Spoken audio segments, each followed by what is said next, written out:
Hi guys, it's Amy. Today I'm going to talk about how to relax your arms during a golf swing.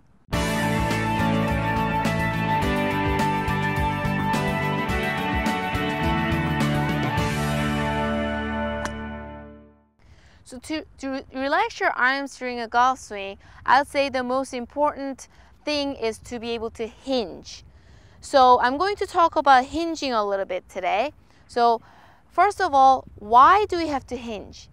We have to hinge to make the club head feel lighter so we can relax our arms, and that way we can pick up more club head speed.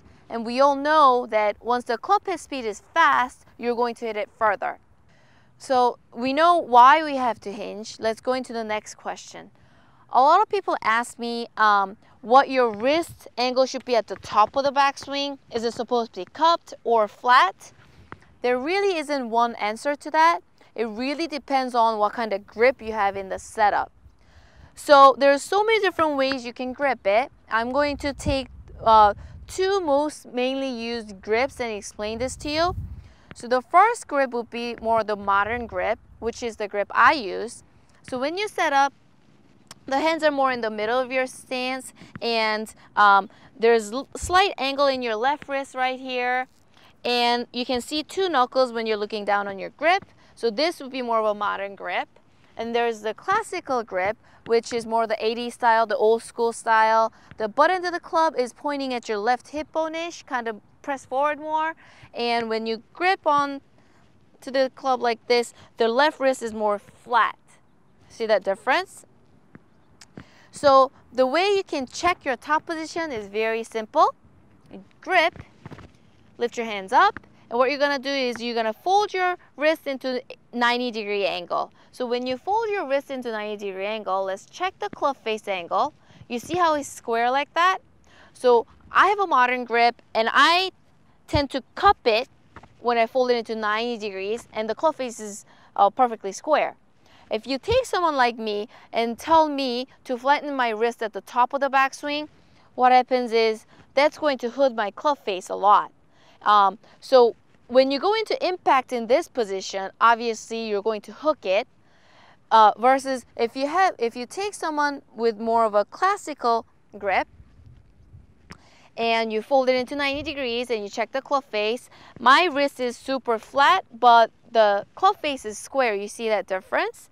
If you take someone like this and tell this person you have to be cupped at the top of the backswing, what happens is you're going to be like way open like this at the top, and you're going to obviously hit it like this and cut it or push it a lot to the right.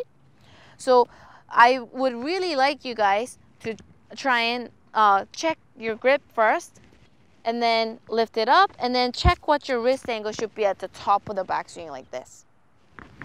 Okay, so now we know why we have to hinge, and we know what your wrist angle should be at the top of the backswing. Let's go into how to practice, how to master this hinge thing. Okay, so to hinge properly, I always tell my students that you have to use your turning momentum to fold your wrists. So it should be more effortless, you're folding.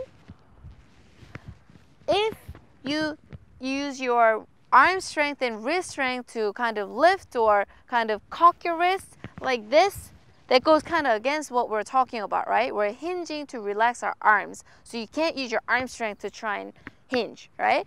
So I think the best way to practice would be using a training aid, something like this.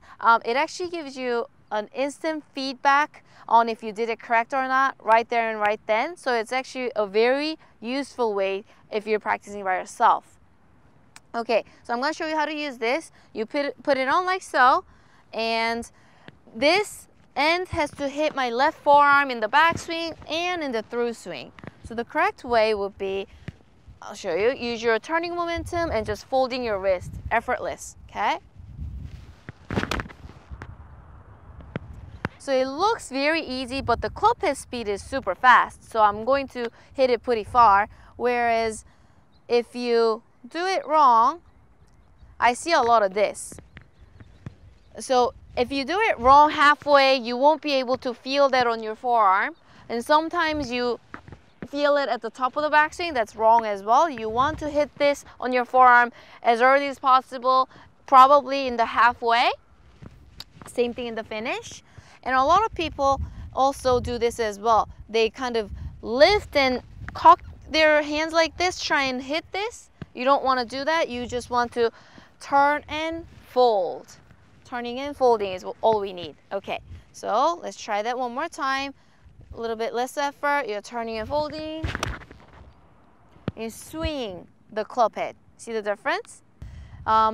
If you're interested in training aids like this, you can come visit my website and purchase it there, or you can go on Amazon.com or anywhere on the internet would work. So just to sum it up for what we talked about today, you have to hinge properly to relax your arms and wrists, and your wrist angle at the top of the backswing all depends on your grip in the setup. And to hinge, you have to use your turning momentum to fold your wrists. I hope you're able to follow along. If you have any questions, please come visit me at my Facebook and Instagram, Golf with Aimee, and come visit me on my website as well, golfwithaimee.com. Thank you and see you next time.